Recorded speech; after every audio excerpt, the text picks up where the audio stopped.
Dear Internet, today was a day.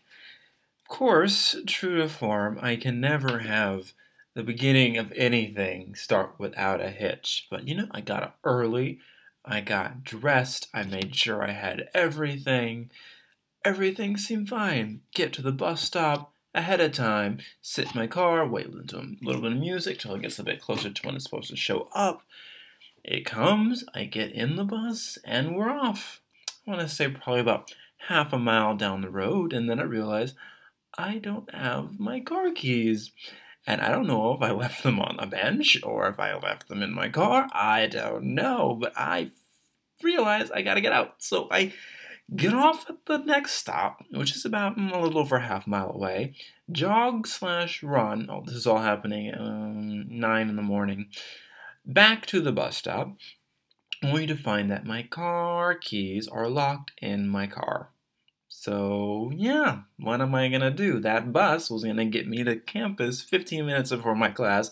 The next bus would make me late. And regardless, my car is now incapacitated since I can't access it. So I have to call my roommate to come down and pick me up, who then drives me to San Francisco State. And luckily I get there on time. So, cool. Everything will work itself out. At least that's how I think it'll be. While I'm on campus, I have one class. I've got two things to do. Number one is I need to get my concentration switched. Well, why do I keep saying I? I'm talking to me. You, Jordan, need to get your concentration switched. Number two, you needed to get your I-9 form filled out so you could actually get paid. What happens when you try to do the concentration? Oh, the lady who handles it quit, so no one knows what to do, so they wrote my name on a Post-it note and told me they'd get back to me once they figure out what the process actually is. Fantastic. Number two, oh, I-9 forms? I needed two forms of identification beyond just my ID, so I don't have that because that's back home in Southern California, so can't do that either. So, end up taking the bus, getting back home, and thinking, okay, what am I going to do now? I don't have AAA, so my options are call a locksmith or jimmy the door open myself. I have a 2004, you have a 2004 Pontiac Vibe, and your lock is not the pushy-uppy kind, it is the flat kind.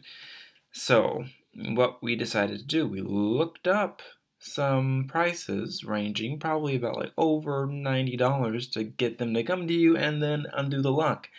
We ain't about that. We don't got that kind of money, so Jimmy it ourselves. Now, what did you think to do? Okay, you have your MacBook, binder. Oh, that's right. Forgot. Have to mention. I realized that I might have to Jimmy my Switch while on campus. So I grabbed myself. Let's see.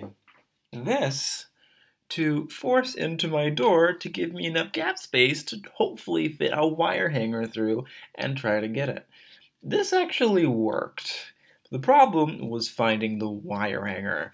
You're at a mall, so I went around all the malls trying to find a place that actually sold wire hangers. All of them are either wooden or plastic or, just not usable at all. So, stuck, not sure what to do, look through my bag, and then I have a science moment. I'm like, I am a scientist. I can do this. I've watched Bones. They finagle things. My binder.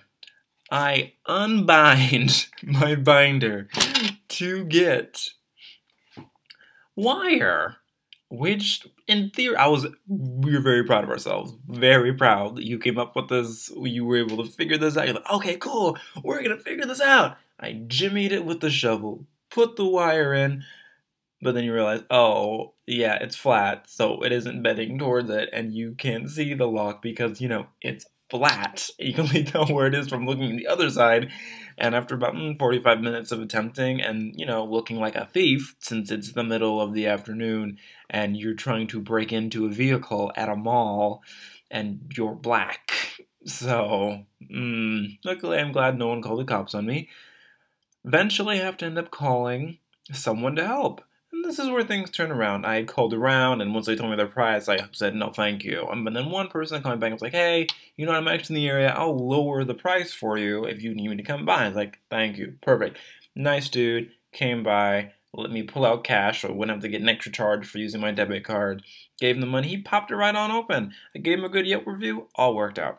So, long story short, or moral of your day today, Jordan, is, you know what? Things aren't always going to go the way you want. Don't get depressed about it. Look at the positives. From my not doing the I-9 form and for you not being able to get your concentration switched, look at it this way. You may have not able to do it, but at least you got the things in motion. They're more close to being completed now than they were yesterday. It's just going to happen a bit slower than you would intend originally thought. So that's the way you got to look at it. You're getting into Sense8 on episode 2. Seems pretty good so far. And hopefully tomorrow goes better than today. I don't think you're going to lock your keys in your car again. I think we can wipe that one off of our list of things. But even if you do, he gave you a 15% off discount for the next time. So there's that. All right. Hopefully tomorrow will be a bit smoother. Good night.